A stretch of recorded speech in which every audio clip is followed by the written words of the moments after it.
9.2 অনুযায়ী সকলের পুষ্টির অবস্থা উন্নয়নের জন্য। এক্ষেত্রে আমরা পুষ্টির সরাসরি উৎপাদনের ক্ষেত্রে আমাদের জড়িত আছে কৃষি বিভাগ, প্রাণী সম্পদ বিভাগ, মৎস্য বিভাগ।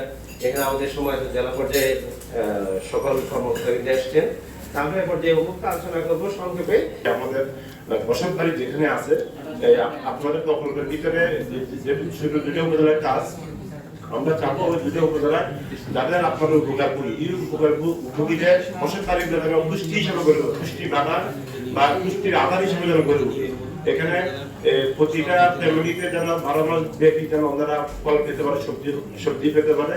পার্বত্য অঞ্চলে বিশেষত দুর্গম জায়গাগুলোতে আমাদের কাজ করার সুযোগ আছে, পুষ্টির যে বিষয়গুলো আছে।